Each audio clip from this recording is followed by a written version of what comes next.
All right. Christina, you want to take us away? So let's get started. Just a couple minutes over the start, but hello and welcome everybody to July's LA Hug. As we said in the last hug, we know that it's an LA-based group, but everyone's welcome. Proof of that is right here, is all the way tuning in from Africa. I think he wins for the furthest. Exactly. This distance. But today's hug, as we advertise, is going to be about automating that super boring part. Everything that's necessary always seems so boring. The MOPS, the marketing operations functions of our lives. So let's go ahead and make some introductions. My name is Christina Reyes, and I am the SVP strategy here at Matter Marketing. Latal is our CEO. And then you see Michael here. He is the head of consulting. He takes care of all of our sales. And most excitingly, we have Shane Wiley joining us from HubSpot. Hi all, be here.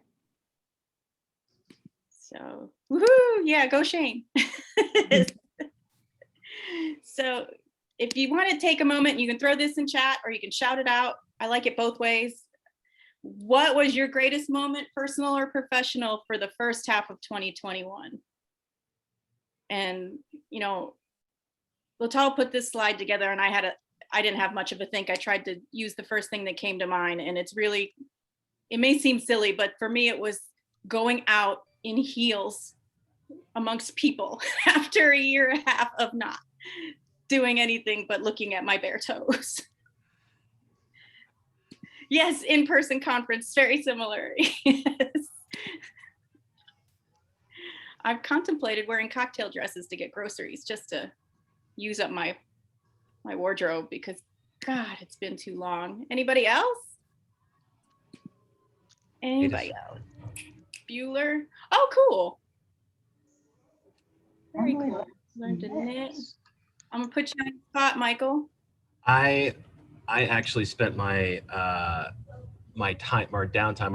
Our best little thing that we did at my house was every night at 6 o'clock we'd watch the sunset and with a glass of wine and listen to music and kind of really take appreciation of a post-COVID or COVID situation. So it was a nice little routine we built. Oh, self-care. Yeah, self-care, essential. Self-care. Essential. Latal. So I don't know, Christina, I guess you have to tell me if anybody here was actually on the call, but we had a hug in March 31st. And on that hug, we were kicking it off just like we're doing now.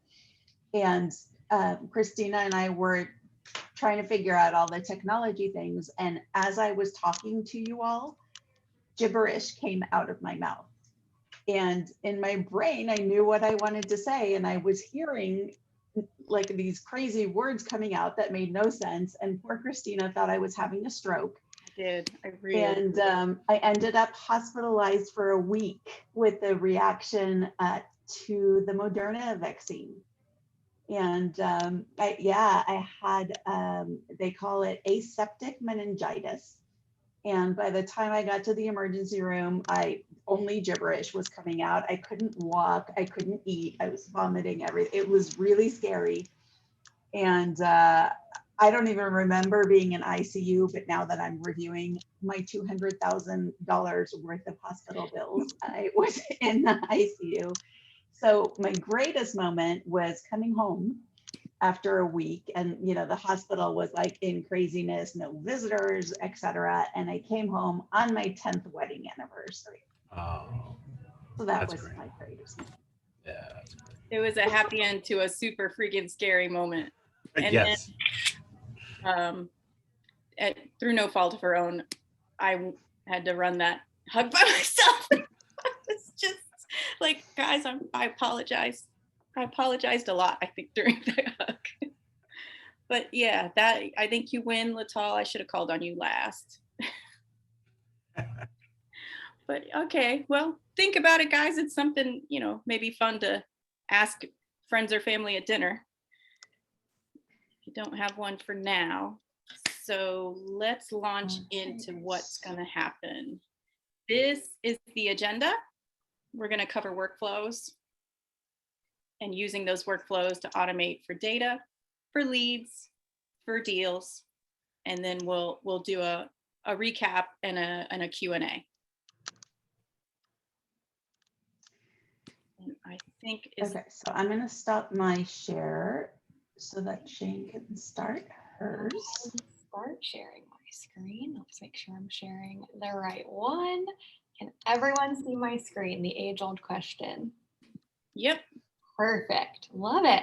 Well, welcome everyone. So happy to be here to talk to you all about automating the really boring parts of your sales process and how we can make your lives hopefully a little bit easier. First, I want to introduce myself. My name is Shane Wiley. I'm one of our customer trainers at HubSpot. I'm coming up on that 3-year mark, which feels crazy, but I guess time flies when you're having a blast. Fun fact about me, I'm actually reading Harry Potter, watching Harry Potter movies for the very first time. So going through, yes, big thumbs up, big fan. I'm in the middle of book 5, so please no spoilers, but I'm reading a book, watching a movie as I get through them. So I guess really that's been the highlight of my H1 of 2021 is really just getting through those books. Oh, House Slytherin, interesting take. I think I've taken multiple quizzes.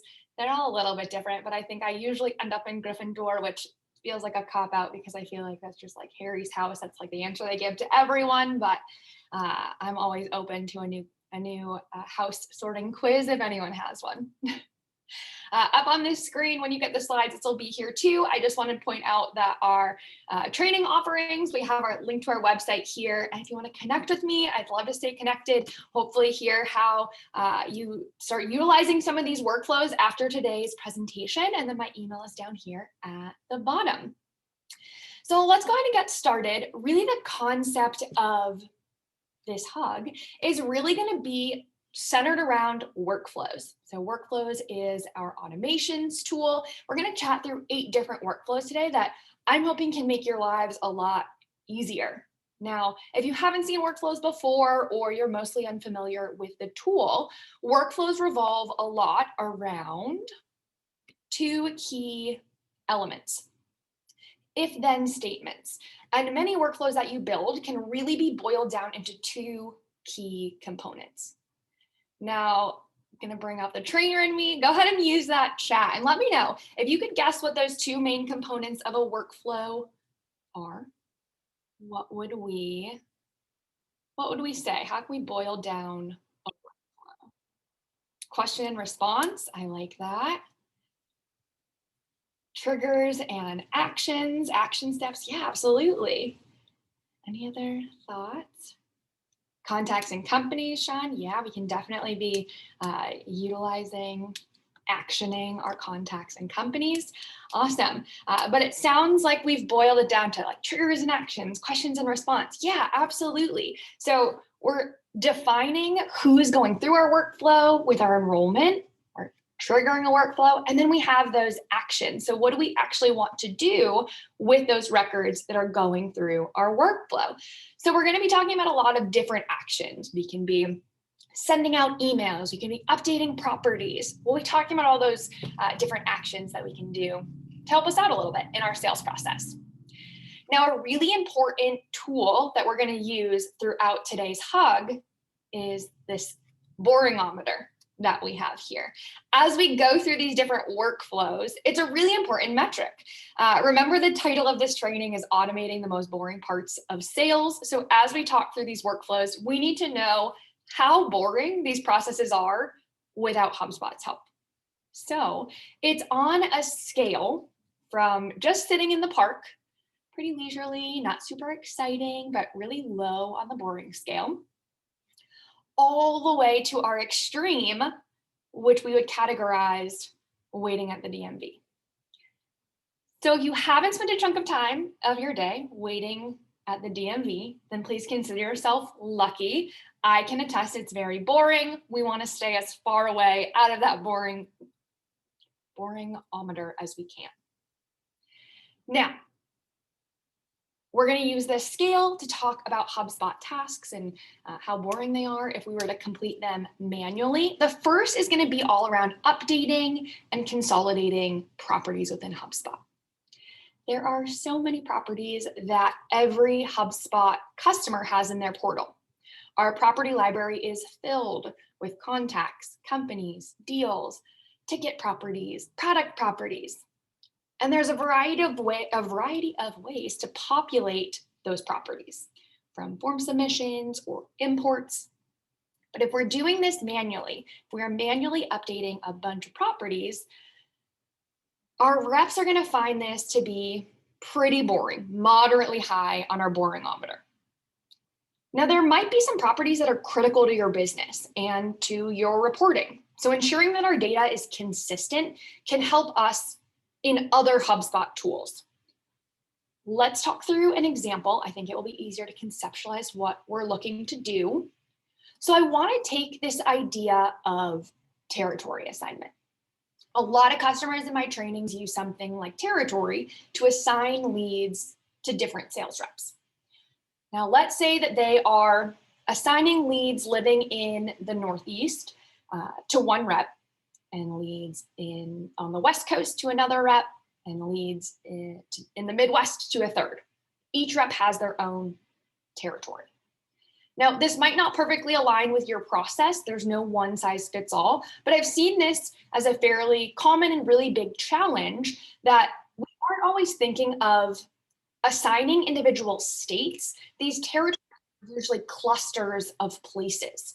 So it's a challenge if we want to reference the Northeast in a list of contacts or in a saved view or a report of contacts or companies. And you have to remember every single one of those states in that territory every time you try and generate information in different parts of these tools. If I leave out Maine when I'm filtering a report, then I'm going to get different information than one of my teammates. The same goes for country if you assign territory based on a cluster of countries. Or even more challenging, but potentially more common, is by postal code. So using postal code to define the area that contacts or companies are in. So what we want to do with this workflow to make our lives a lot easier is simplify this as much as possible. And this is where that workflow is going to come in handy. Now, when we're thinking about the enrollment piece for our workflow, remember we're deciding which records end up in this workflow. So for this workflow, we're going to update a custom property that we built called sales territory. It's not in your portal by default. This would have to be a custom property that you would create. And for our fictional company in our example, we created sales territory, and the enrollment for this workflow is going to be whenever a postal code is one of these that we have listed here. It's going to run through our workflow, and it's going to set our contact property of sales territory to zone A. Now, remember, it's custom. You can call it whatever you want. We can call this the Northeast. We can call this the Midwest. We don't need to have it be zone A, but for this example, this allows us to more swiftly move in other areas of HubSpot. I can build a report based on zone A, and I don't have to manually input all of these postal codes. I'm able to identify my audience with our custom property and build a report about the leads in that sales territory and see how they're performing. So a little bit about how we might simplify data. Some other examples here, we could be doing this with default properties as well. So if we want to be updating lead statuses, or we want to be updating life cycle stages, we can define what needs to happen, and then we can have this tool help us set that property value to make sure that it's reportable, it's dependable, and that everyone using our portal is utilizing the same information. Any questions on the first one? I actually have a question, Shane. So most of us are in Southern California, and I know that when Disneyland has the discount for local people, Sure. they say if your zip code is between 90 whatever and 94 whatever, could you do that instead of putting in actual, like, is equal to any of? Could you do a range of zip codes? Good question. I can double check on this one. I don't believe that postal code is a number property, like a number value. It's a text, okay. So it depends on the type of property. I don't think it's looking at this as like 2,983. So we Got wouldn't be able to do that range, but I'm happy to confirm that it would depend on the property type. All right. Question. Gotta get Disneyland in as a HubSpot customer. Yeah. Great question. All right, we're gonna go ahead and move on to our second workflow. All right, so the next is all around lead assignment. So who should actually be assigned to these leads that are coming in? And this is gonna be pretty high on our scale here, especially if you're on a sales team or you're in sales enablement and you have to manually assign every single lead that's coming into your portal. It's cumbersome and another component that we are able to automate. Now, for anyone that is new to HubSpot, or you're getting familiar with HubSpot, just so you're aware, there are 4 record types in every HubSpot portal. So we have contacts, those are going to be our records of individuals. Companies are our records of organizations. Deals are our records of individual sales. And tickets are going to be our service tickets. So usually we're leaning into those post-sale when we have customers submitting support tickets. Now, each and every contact and company in your portal has their very own dedicated owner property. Contacts have a contact owner and companies have a company owner.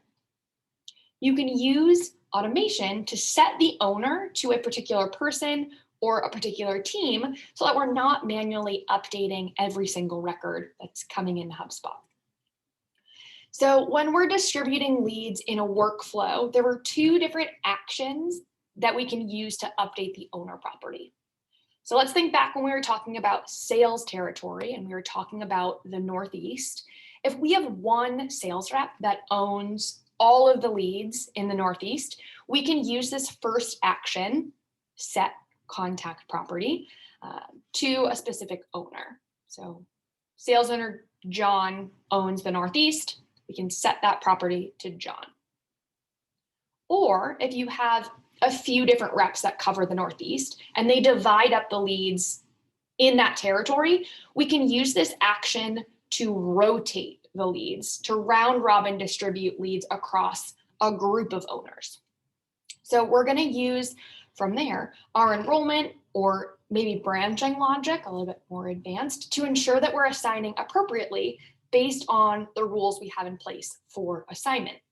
So it doesn't necessarily need to be by location. I know we keep talking about sales territory, but we could distribute by industry.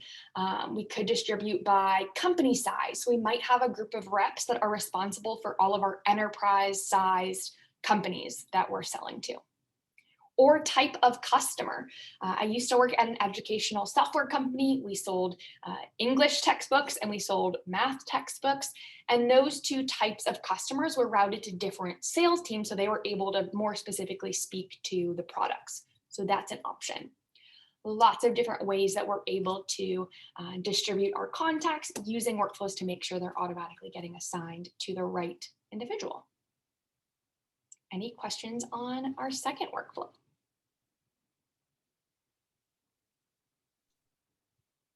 So I have a backlog of contacts. Can I go in and be able to say automate the assigned contact owner to like the first person who contacted them, or is that something that's? Yeah. So do you have that information stored in a property already, like the very first person that reached out? Not that I'm aware of, no, other than just like whatever email was. Sure. Like in the email history, it'll be there, but. Yeah, so we would need it to be property that HubSpot can dig through to find that information and then use it to assign. So if you can get it in HubSpot in some way, we could. I'm trying to think if there's another workaround, but I don't think that it would be a quick fix. Good question. And if you have, if you've uploaded, say, a group of new contacts, however, the industry possibly isn't listed, is that something that HubSpot automatically populates, or does that have to be manually populated? Yeah, great question. So HubSpot Insights pulls a lot of information. It's kind of like an external database that we get as much information as we can about a company based on their domain. So if we have that information, if that information is public for a company, it can be populated on the company record. It would be needing to get that onto the contact record to help with that workflow. Great, thank you so much. Yeah, of course. Sorry, I was on mute. That's okay. Shane, do you agree with this? Emily's just Yeah. added to the pile on that one. There's a setting that auto sets them as an owner if they're created, but that can be turned off. Sure. So the owner, so if Josh creates a contact, it will set them as the owner. That I believe is accurate. I want to make sure I can find that setting for you. But that doesn't necessarily mean that they were the first person to contact them, but it could be a good fallback. Yeah, if they were imported, it would not work. Yeah. What about something that's already been created, but that setting was turned off? If I turn that setting on, would it then assign? Like Contact retroactively. Okay.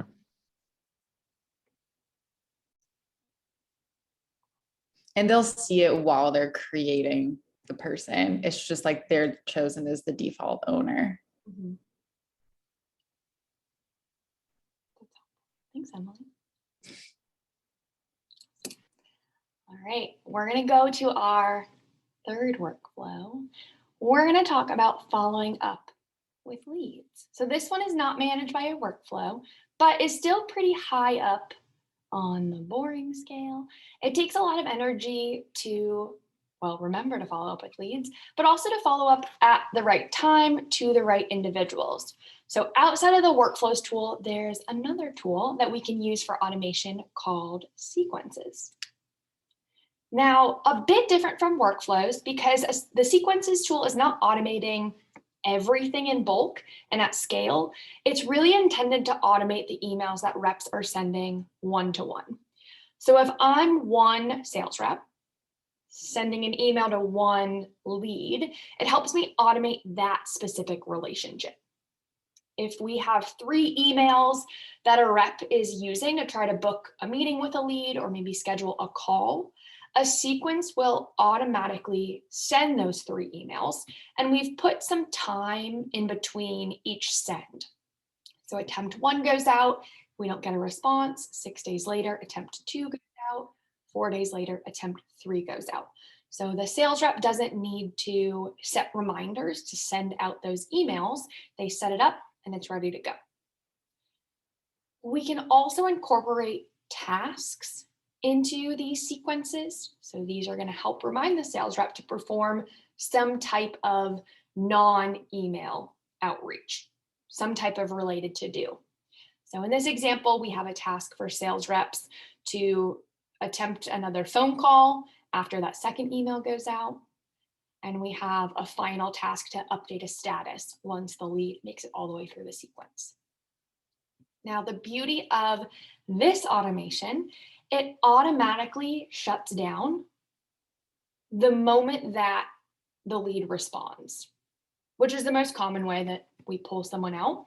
The reason being, if a lead responds to your sequence, you want to make sure that your response back is relevant to whatever they just said. It's not just another automated email firing off in response. They can also get removed from a sequence by booking a meeting with you. They can be unenrolled manually. We can pull them out. They might unsubscribe from sales emails, or if their email address ever bounces, we won't then try another attempt with a sequence. And the final way here is if our sales rep no longer is in our HubSpot portal, that sales rep doesn't work for us anymore. If they sent out a sequence, those will automatically stop as soon as they're no longer a user. It's a really great tool to do the heavy lifting and really assist you in getting someone to respond. And then our sales reps are really able to focus on and give their attention to those leads that are really active and really engaged. Questions about sequences?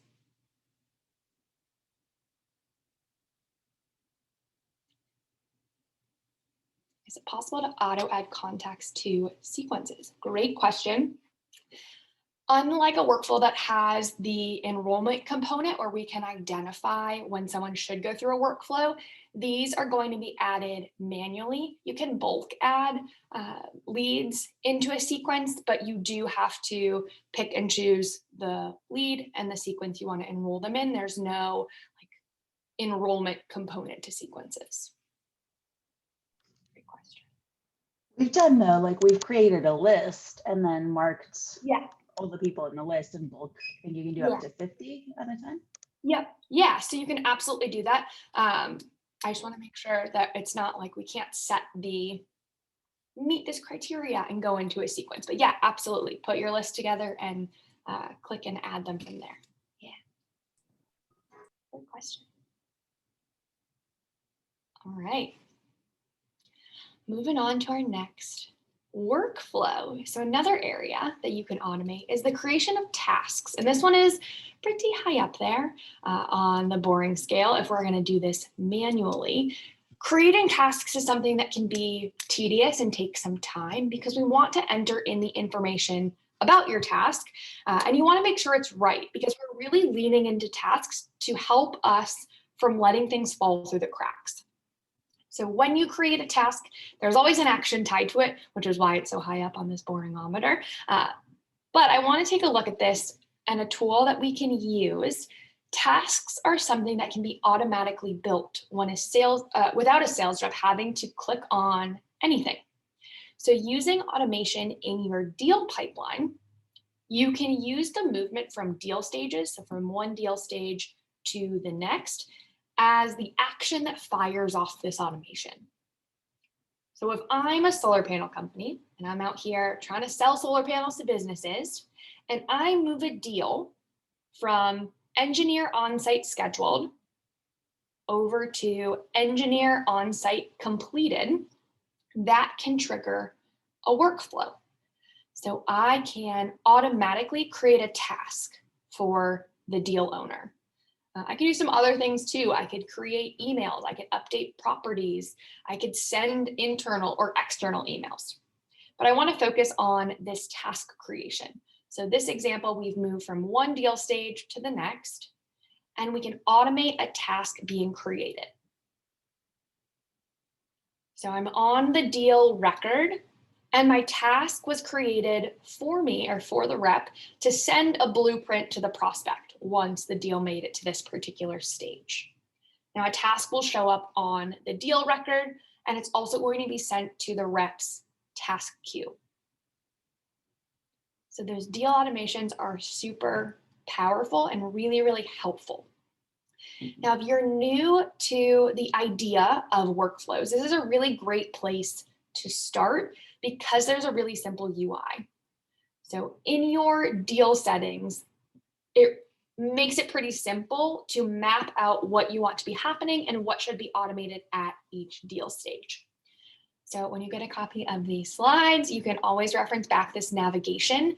So in our settings, we have objects and we have deals, and then there are settings within there. So then pipelines and automation, and then we'll take you to, this is just kind of a snippet of that screen, but each column here is a deal stage. We're saying when a deal reaches this deal stage of technical inspection booked, you can create your workflow right from here. We can decide what actions need to happen when a deal reaches this stage. Questions on deal stage automation? So this creates a task that has to manually be done. This isn't going to automatically create something that is going to be sent to a customer. It's just prompting for some action, correct? Great question. So what we're talking about is creating a task. So creating a task will not manually send something out, but you can create something to automate an external email. So that can be done. Great question. Right, just to further that question, effectively the example would be, once it's moved through this deal stage, then the task is then prompting me to then say, send out an external email as a follow-up to X prospect 3 days apart or something. Is that? Yeah, and I like the idea of using the task more so than using the send the email on my behalf, just so you can personalize and add any additional information to it. Really, all of our deals aren't a one size fits all. So trying to send out that very templated email, there's probably something else that we can add in, or context we have, or questions we need to ask, whatever that is. So I would lean into creating a task instead of automatically sending out that external email. Yeah. And I guess for further clarity too, I think, would you segregate tasks are just the internal module for the deal maker or the sales rep? Oh no, you froze. Is that me? Okay. Okay, I got a little worried. Nope, we've lost him for a second, Okay. unfortunately. But I think you understand the thought process he was traveling down, and maybe we can just. Sorry, Oh, there. I was frozen. Come on back. Han Solo frozen. You want to finish yeah. your thought? Yeah, I was just saying that the tasks are more internal oriented in terms of the sales rep or the manager or whomever, and the automation is more for the external, follow these sequences or follow this sort of behavior. Does that feel right or accurate? Can you ask that again? I'm sorry. I just want to make sure I completely understand your question. Yeah, it's more of I guess a way of looking at it. Like the tasks are for the individual person, managing this pipeline or deal stages, whereas the automation component is really meant to be external in terms of following these structures or sending out an email sequence. Yeah, I think that's a good way to look at it. Yeah, the task is definitely going to be for the internal folks. And it's great because you can create tasks for a variety of things. So we can create email tasks. We can create random to-dos like, hey, this person made it to this deal stage. Connect with them on LinkedIn to like further that relationship. And that could be the task. So really there's a lot of customization there. And that is definitely, going to be more internally focused. The person managing this deal, what do they have to do next? Yeah, great question. Awesome. All right. Continuing with some kind of deal automation. This one I'm really excited about. Our next automation is really around creating an alert for stale deals. So a rep is working with a lead and they've got an open deal. Great. We love that. We love open deals. But sales reps have a ton going on. So tons of deals they're working, tons of calls that they have to take and schedule, tons of emails they're answering and sending. So if a deal goes quiet and time passes, it's going to be really high up on this boring scale to have our sales rep try to re-engage and track down those stale leads. They want to be moving deals forward. They don't want to be stuck in the weeds trying to re-engage folks. Some deals just get stuck and just take a little bit longer than you expect to progress forward. So we want to consider the way that you're managing those stale deals. How are we managing those deals that have been open for far too long? Now, the definition of stale deals may mean something different to every person here, but I want to give you an example and look at a screenshot of what it could look like to build a workflow that auto sends a notification or a task to a rep the moment that the deal has gone stale based on your definition. So this is our workflow. our enrollment for this, we're going to build out logic that defines a stale deal. And our action is going to be to send a notification. So in this case, to the deal owner, we might tag in the sales manager. We might add in a task here, whatever you want that ping to look like. And the reason that we're using this for our enrollment, we can break this down a little bit, is the way that we have this set up, the tool is listening for a deal that hasn't changed in a while. So a deal stage hasn't been updated in the last 30 days. Now that's a variable number. Maybe that's shorter or longer for you. But if my deal hasn't moved from anywhere, my deal is sitting in one stage for more than 30 days, I want to know about it. I want to revisit it. Maybe it's okay, but I want that notification. Or the close date has passed. It was supposed to close 10 days ago. I want to take a look at what's going on here. Or our third piece of criteria, the create date it's been open a little bit longer than most deals are. So in this case, if we know that our average sales cycle is about 60 days and our deal is open for longer than that, I want that ping. I want to take a look at what's going on with this deal. Whenever a deal triggers any of these enrollment criteria, because they're or statements, it can be any one of the three, then we'll send that internal inactive deal notification and let the rep know. Now, something I want to point out here is we want to ensure that close won and close lost deals don't accidentally end up in this workflow. Because if a deal is closed won, yeah, that deal stage hasn't been updated in 30 days. That's great. It's closed won. We don't want it to update.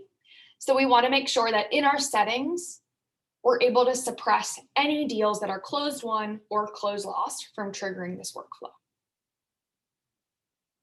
Any questions about stale deal workflow? Yes. Can you do this in bulk?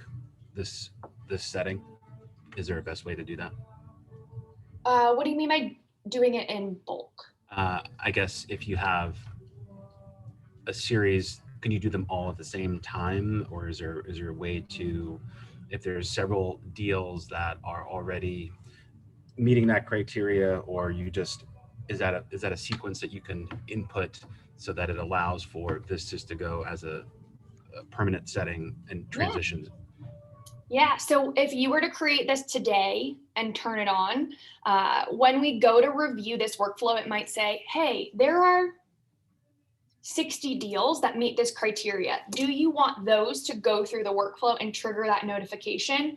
Or the other option, we're going to leave those as they are and just turn this on for deals moving forward. So you have that option when you go to review and turn your workflow on. Great. Yeah, good question. Awesome. All right. So we're talking about these stale deals, these deals that not moving as fast as we want, but I want to take it one step further to those deals that actually are close lost. So let's say that this deal goes stale. It's been so long that we decide to mark it as close lost, and hopefully we're able to circle back in the future. It's not to say that this deal is permanently dead or that we can't win it in the future, but to keep our pipeline clean, we initially just wanted to close it out. Circling back in the future can be difficult if we don't have the right data in place. So what I'm talking about here is if we have that open deal and it just doesn't progress forward, what do we do? This is what we call a win-back campaign. It's a tactic that we want to use to really give those lost deals a second try after an appropriate amount of time has passed. If a deal has made it, or our lead has made it all the way through our lifecycle stage and we're almost at customer, then something went right. We were a pretty good fit up until we weren't. So maybe now's not the time, but something that we can revisit in the future. Now, the data that we need, or a few things that we need to make this happen, we need to have some clarity into the reason that you close lost that deal. The way that we can do this is to ensure you have a deal property to store information about why a deal was close lost. So close lost reason, this one right here, is a default property in HubSpot. It's already there. Everyone already has access to it. It's a single line text field.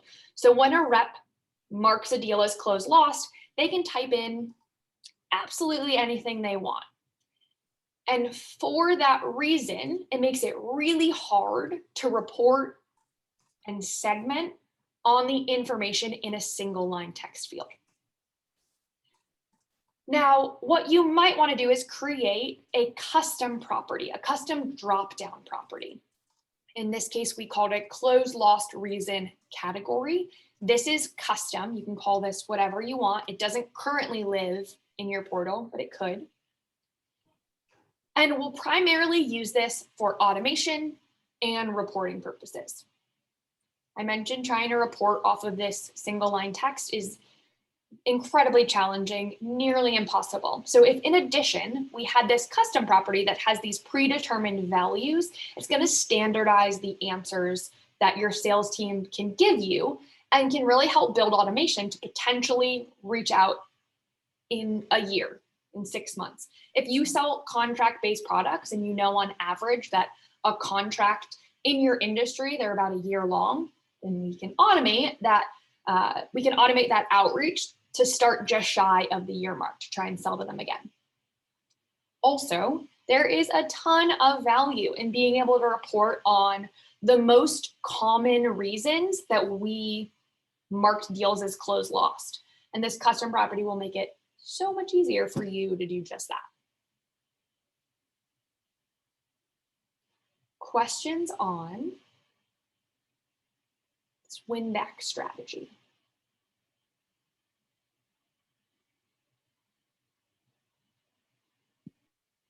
Anyone? No? Awesome. Great stuff. Yeah. All right. We have our final workflow. We've made it. Wrapping it up with our final workflow. And to just keep the excitement alive, we have to introduce you to a whole new metric system. So we've moved on from the Boringometer, and now we have the Saddometer. The Saddometer is with us today because the story that I have for you is about to be very sad. We're going to shift it. We're going to try and find an opportunity.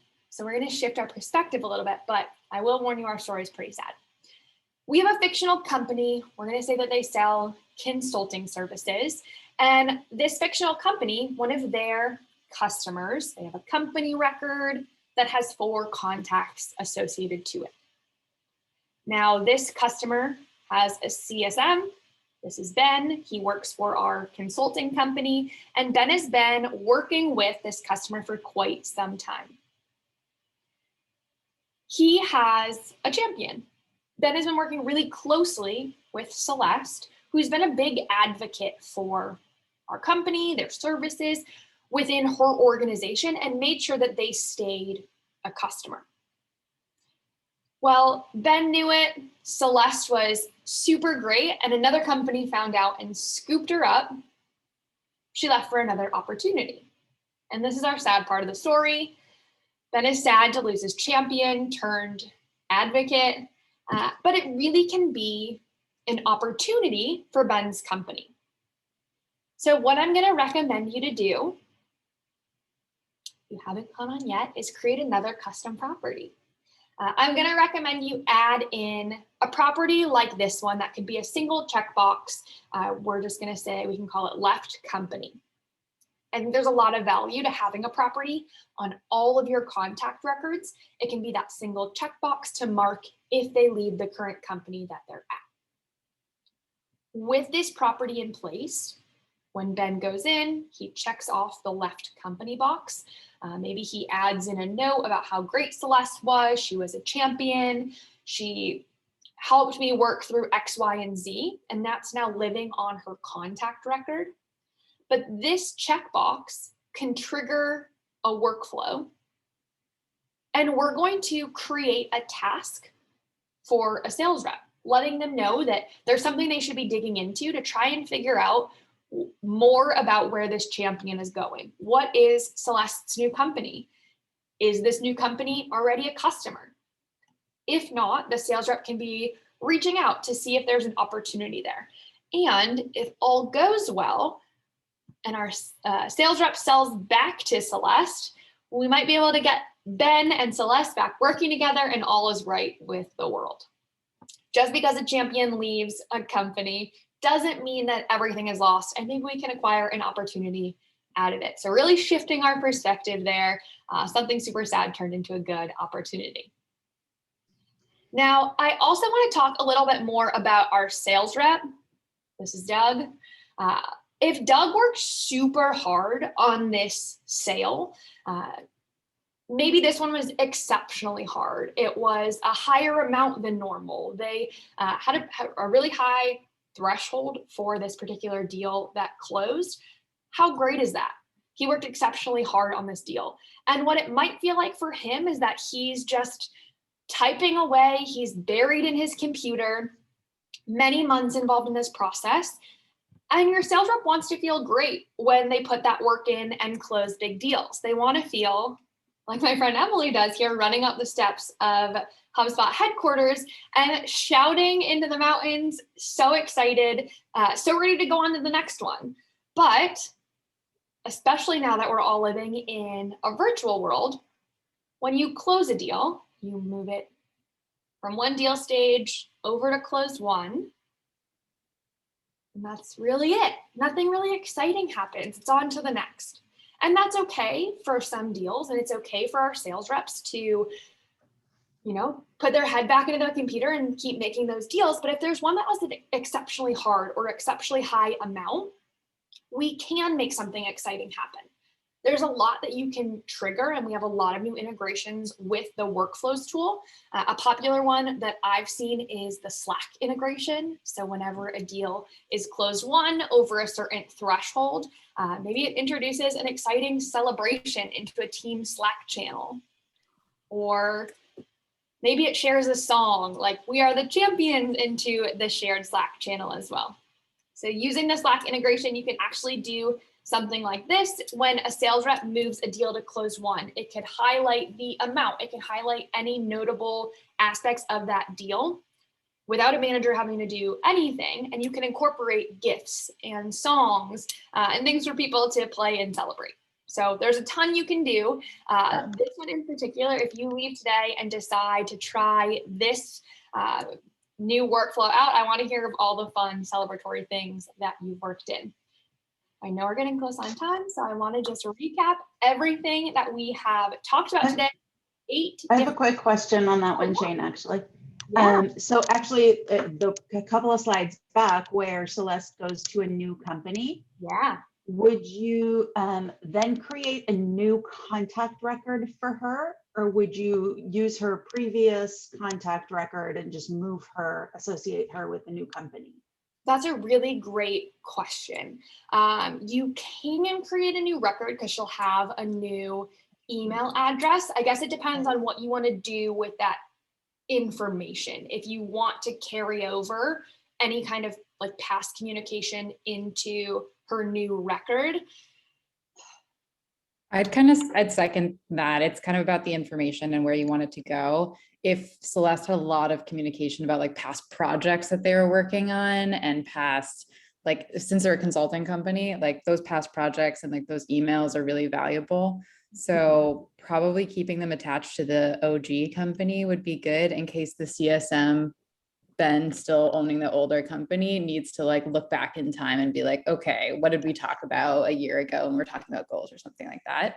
But just like Shane was saying, it's all really about where you want that information to go. And I think in this instance, it would make sense to not. Yeah. There's also that opportunity to pin like a note on a contact record. So I would probably pin the note that says this contact works at another company, like go check out this record so that it's very clear at the top. Got it. Can you also deactivate a contact? You So can, they left the company, but yeah. they're not an active contact. So their email address probably won't work because it'll have been deactivated on their end. There are ways with like marketing contacts, we can't really get into the weeds here. Like we want to save that as historical information, but we don't want to delete it.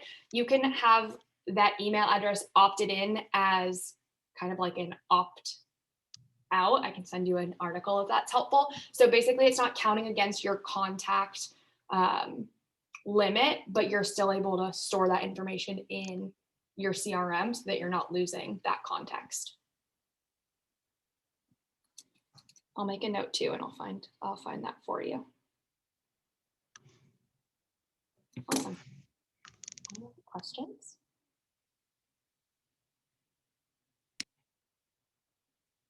So here are all of the automations we discussed today. We've really only scratched the surface with these. If you're interested in learning more, let me know. You have my contact information. There's so much more we can do, but I hope that these were helpful and you see a lot of opportunities to make the boring parts of your sales process a little bit better.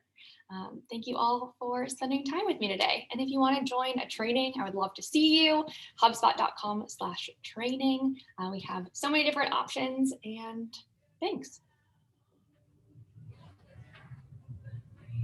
Ooh, thank you, Shane. Great job, Shayna. Thank you so much. Of course. Yeah. Applause. I'll go ahead. Very thorough. Yeah, absolutely. And it was unboring. I On the Boringometer scale, quite low. Very low, very low, very engaging, like sitting in a park. like sitting in the park, very low, very leisurely, very content. We need a Yes. fun scale. Absolutely boring. Okay, Nice to meet you guys. some people had to go, but for those of you who stuck around, I think we had that recap. If you have any questions that end up popping in your head, obviously after you hang up, that's when they come. Mhm. Just shoot them over to Shane or us. We have Latalia throw up that slide with the if you would do us the pleasure of filling out a little survey. Hey Charles, sorry you had to join late, but we have a feedback survey that we've thrown in the chat, and it really is more of a benefit for you than us. It helps us improve upon these and make sure we're delivering you value for your time. But as always, you got a topic you want to explore, let us know. This is what the next hug in August is going to be. Cleaning. Yep, in August, we're cleaning up our HubSpot portals, and in September, which we just got a date for, September 20th, we'll be talking about SEO. So And any other those were topics? the Yeah. ones you all requested. Super exciting. Lots to look forward to. But yeah, please, if you get a chance, I really appreciate if you fill out that survey and join us in August to learn how to clean your portal, because God knows So we've all important. walked in some really messy portals, 300 workflows, more contacts than your account supports. It's super important. And again, it may be a little boring, but it's so much more valuable, right, Anna? That's right. Yeah, I love that cleanup process. It's hard, but yeah, it's really important. Yeah. We're gonna try and spark some joy. So to register, Miles, you can register from the LA Hug page. Do you have that link handy, Latal, that you can throw in the link, the main page where to register? And it's the And we'll likely be also including that in the email that goes out after this as well, just to kind of touch Great. base with everyone. Great. Yeah, we can add all this to the information, and I think Aaron had to pop, but I know Shane will follow up with that little tidbit. Absolutely. Thank you guys for joining. Really appreciate you taking time to spend an hour with us. I hope it was really informative and helpful. Have a great rest of the week. Thank you, Shane. You did Rest of the week. amazing. Thank you. Thank you, everyone. Thank you, everyone. Bye-bye. Thank you. Bye, everyone. Bye. Bye.